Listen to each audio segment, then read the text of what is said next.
Você ensinou a tantos, fortaleceu mãos fracas. Suas palavras davam firmeza aos que tropeçavam. Você fortaleceu os joelhos vacilantes, mas agora que se vê em dificuldade, você desanima. Quando você é atingido, fica prostrado. Sua vida piedosa não inspira confiança a você, e os procedimentos irreversíveis não dão a você esperança. O que significa essa parte? A lição hoje, na verdade, a mensagem hoje se trata sobre como lidar com o desânimo. Eu tenho certeza que toda jornada de um cristão a gente tem nossos momentos de desanimar, isso nos torna seres humanos, mas o objetivo é a gente poder pensar não em quando eu vou desanimar, mas se acontecer, como eu vou retornar. É assim que nós devemos pensar, porque o desânimo surge em todas as áreas da nossa vida, inclusive na nossa vida espiritual, na nossa vida na igreja, na nossa vida com Deus. E o que mais nos pega é o nosso relacionamento com Deus, porque nós olhamos para nós mesmos e cada vez que olhamos para nós e percebemos que nós somos dignos. E isso mancha a nossa intimidade com Deus. Nós cada vez mais nos afastamos da presença de Deus porque olhamos para nós mesmos. Então, aí vocês, hoje, por exemplo, estamos aqui na igreja, hoje estamos louvando, estamos adorando o Senhor, estou me sentindo bem. Então, logo eu estou me sentindo aceito por Deus. Mas quando eu volto para casa, eu começo a ver os problemas da semana, eu começo a pecar, eu começo a errar, eu começo a olhar com a imundície que eu sou, eu começo a ficar intimidado em estar na presença de Deus. E isso me dificulta a ter um direcionamento com Deus, ter um dia a dia com Deus, o que a gente fala que é o nosso dia a dia com Deus, né? Nosso devocional com Deus. Então, qual é o objetivo para nós pensarmos sobre isso? Que nós estamos vendo na mensagem de Jó, é que ele era um homem íntegro, que a Bíblia diz, e ele ajudava. O próprio amigo dele, que ele fala para ele isso. Você ajudou, quantas pessoas você ajudou, mas agora que você vê dificuldade, não consegue se levantar. Então, quantos de nós já ajudamos a tantos? Quantos de nós já demos palavras de consolo, mas muitas vezes não estamos abertos a receber palavras de consolo, porque talvez não estamos querendo receber essa palavra. Então, quando a gente olha para nós mesmos, isso nos dificulta. Então, vamos andar pela Bíblia e vamos perceber que não é somente Jó, mas como outros homens da Bíblia conseguiram passar por essa fase, onde conseguiram se frustrar e ficar em desânimo. Amém? Então, existem momentos na nossa vida que, filhos de Deus, que vamos encarar face a face de desânimo e frustração. Mas o propósito dessa mensagem como é essa, é não evitar esse momento, mas combater essa fase. Então, como a gente combate essa fase? O nosso momento de entender quem nós somos e como somos hoje com Deus. Nós somos filhos adotados por Ele e nós entendemos que Ele nos aceitou primeiro. E o objetivo é ser como nós éramos antes? Não, o objetivo é ser melhores agora. Mas nós sabemos que só através do seu próprio Espírito. Então, necessitamos dele. Então, quando nós entendemos que nós necessitamos da mensagem dele, necessitamos viver com ele, nós temos que olhar em meio a essa frustração e desânimo e perceber que não adianta eu ficar parado, porque eu preciso dele. Então vai chegar um momento, como você está frustrado, você normalmente quer ficar sozinho. Eu sou um cara assim. Eu sou um cara que, por exemplo, cara, a gente que é casado, sabe, às vezes a gente briga, cara. Quando a gente briga em casa, a gente mexe muito com o depressão, mexe demais. Então, ou então no trabalho, algum estresse, alguma coisa assim, porque você está passando uma jornada de devocional incrível com Deus. Está brilhando, quase Moisés assim, aceso. Mas acontece um probleminha, caramba, tu já olha para a Bíblia e já olha para a Bíblia e já pensa assim, pô, daqui a pouco começa a se envergonhar de tudo aquilo que você falou. Ainda tem um santo na rua que fala assim, tu é da igreja? Sempre tem um para apontar um dedo, sempre tem, porque busca falhas em você. E eu sei que é difícil, mas é nossa responsabilidade cada dia mais mostrar esse exemplo, porque nós somos diferentes desse mundo, a gente sempre vai ser. E quando cada vez mais que nós impomos essa luz, as trevas vai temer a gente. Então precisamos cada dia mais nos comportar diferente e cada vez mais amadurecer com isso. Mas precisamos entender que nós somos como seres humanos. E como vimos em Jó, um amigo falando para ele, nós vamos ver também com outras pessoas. Vamos seguir o vídeo aqui, vamos lá. Digo a vocês que existem pessoas aqui hoje que estiveram em um lugar de acesso ao Senhor, com grande sobrenaturalidade, que era mais palpável. A intimidade parecia simples.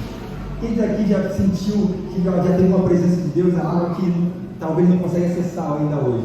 Ou então, teve uma época quando voltou para a igreja, ou quando entrou para a igreja, que era fácil estar na presença de Deus, era simples estar na presença de Deus. Eu queria ir para a igreja todo dia, eu queria beijar o banco da igreja, eu queria limpar o banco da igreja, eu queria fazer tudo, porque era simples, era bom. Por mais que pode acontecer até tiroteio. Eu estava na rua andando, cantando, Jeová, e a gente vai. Porque você está como? Sabe, você recebeu alguma coisa que você... Cara, eu costumo falar com os amigos, que eu falo, cara, que o Evangelho é um segredo que as pessoas já ouviram, mas não acreditam. E quando elas percebem que esse segredo é de verdade, elas pensam, caramba, como eu não acreditei nisso antes? Então você recebe algo de valor que antes você não entendia que era de valor. É igual você pegar um dinheiro e o cara falar que é maior do nosso, como você repara, é uma verdade. Então quando nós entendemos que o Evangelho tem um valor para nós passamos por esse momento. Então eu sei que temos fases que eu lembro, chegou uma época que eu queria saber de rua, eu queria pregar para todo mundo, eu parei, eu lembro um aniversário meu, eu saí do trabalho, eu recebi muita comida do trabalho, e eu vim conversando com Deus, eu falei assim, estou levando bolo, um monte de coisa, cara, não quero levar isso para casa. Eu lembro que o Espírito Santo me levou até um grupo de moradores de rua, e eu passei conversando com moradores de rua, pregando. Cheguei em casa às 11 horas da noite, meu pai não chegou comigo, quem estava? Onde estava? Estava comemorando o aniversário. Eu tive essa época, e caramba, que saudade dessa época. Porque eu lembro que tudo era muito mais simples, cara. Tudo era mais simples, eu não pensava demais, cara. Às vezes a gente pensa muito para viver algo simples com Deus. Às vezes queremos viver a intimidade com Deus, mas a gente pensa demais. Então quando eu hoje mesmo, o Rony falava muito isso, eu também repito hoje, cara. Hoje quando eu olho pro meu filho, qualquer coisinha que ele faz é incrível. Qualquer coisinha. Até uma besteira que ele faz, ele começa a rir, eu tenho que me conter. Eu tenho que me conter. Meu filho é um ator nato. Eu chamo a atenção dele e invento uma dor. Grita, bate o pé e começa, joga no chão, ele é um ator nato. E eu fico tentando me conter para não rir. E muitas vezes na minha intimidade com Deus eu penso assim, caramba, é assim que fora, gente.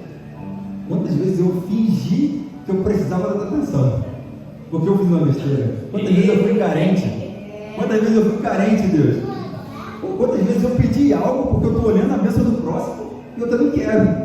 Mas não queria. Nunca quis. Talvez eu nunca quis ir para o Japão, mas um amigo foi para o Japão, pô, tu não queria ir, não.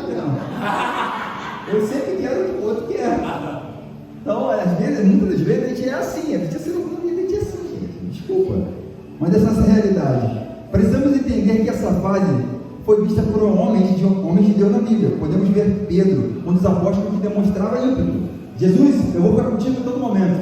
E no final, correu dele. Nós conseguimos ver Jó também, um homem íntegro, também passando por seus momentos dessa fase. Nós conseguimos ver Paulo falando em momentos que ele está fraco, que ele é forte. Nós conseguimos ver também, um dos que eu quero apontar aqui, Elias, porque foi um homem que foi, cara, acredito que toda fase de um cristão quer passar por aqui, pelo menos um pedaço que ele viveu.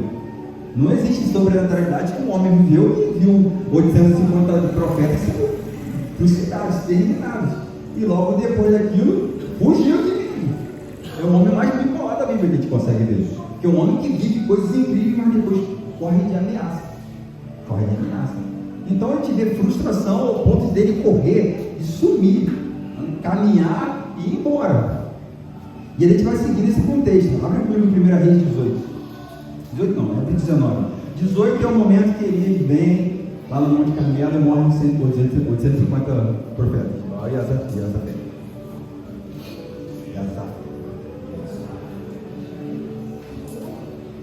1 Reis 19. 19. Pode seguir o primeiro mesmo. Não, a partir do 9 mesmo. Nossa, já falou muito.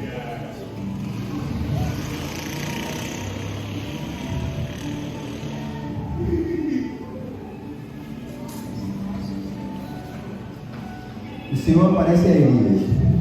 E a palavra do Senhor veio a ele. O que você está fazendo aqui, Elias? Ele respondeu: tenho sido muito zeloso pelo Senhor, o Deus dos exércitos. Os israelitas rejeitaram a sua aliança, quebraram. Perdão, acho que eu estou certo. É isso mesmo, perdão, é 19. 1 Reis 19.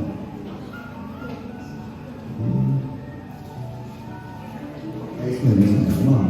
E a palavra do Senhor veio a ele: o que você está fazendo aqui, Elias?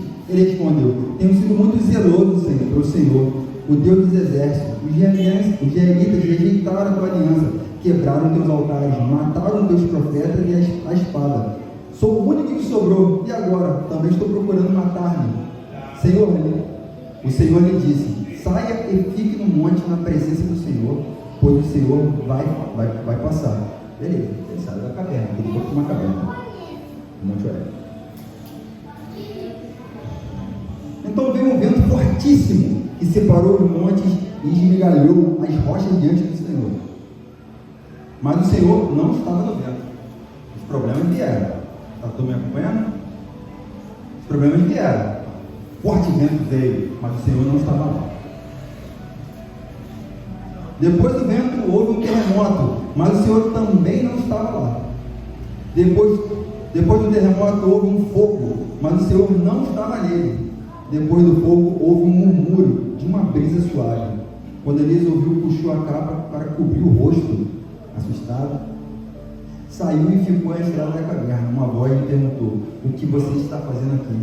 Quantas de nós já passamos por situações onde a gente espera que Deus venha surgir de uma forma poderosa, que uma voz me chame: Renan, sai da tua cama que eu sei que você está dormindo há 30 dias aí, quieto na tua, que não quer falar com ninguém. Renan, por favor, levanta isso aí, cara, pega a minha Bíblia e vai pregar. Renan, pô, vem cá, me dá um abraço. Quantas vezes a gente é carente, esperando experiências pesadas com Deus para poder mostrar que Ele está presente. E nessa maneira, quando a gente vê aqui, não é sobre isso, mas sim sobre intimidade, um murmúrio da brisa, um sussurro.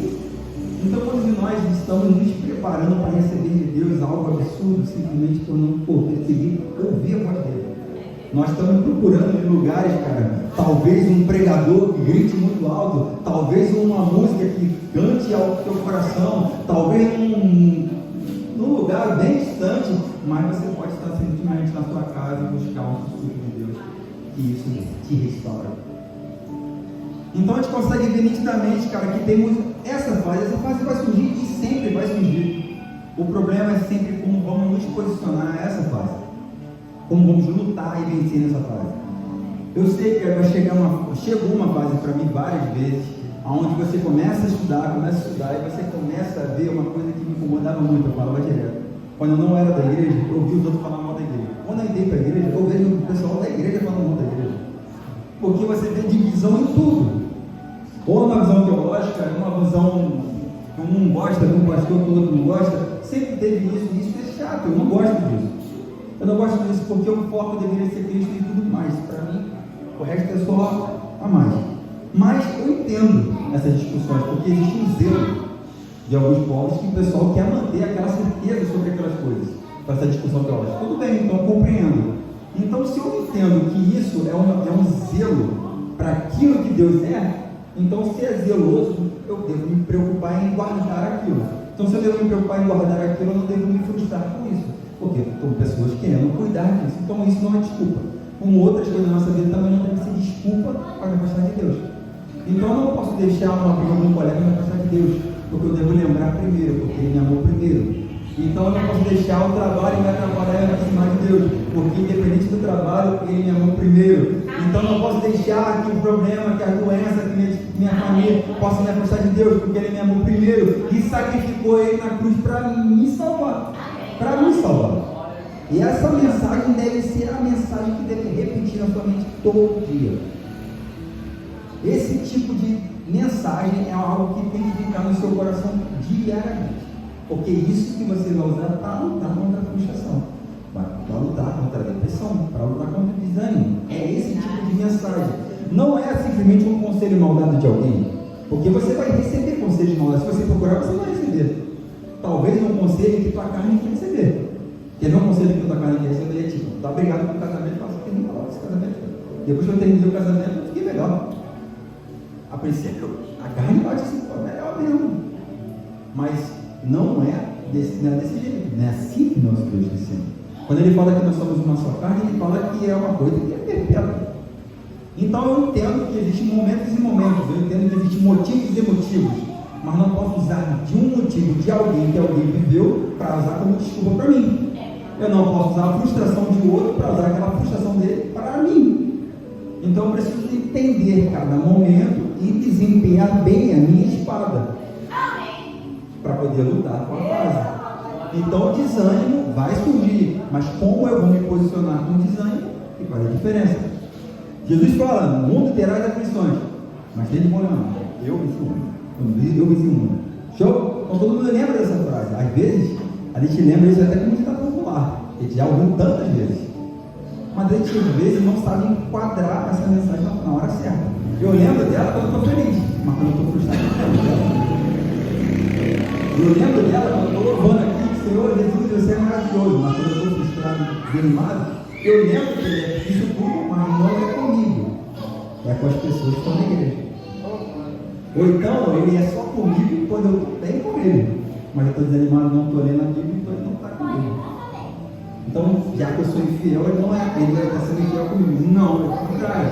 E mesmo eu sendo infiel, ele é fiel. Então, a gente tem que entender que temos que usar disso aqui para nos motivar. Abre comigo em Levítico 6,12. Levítico 6,12.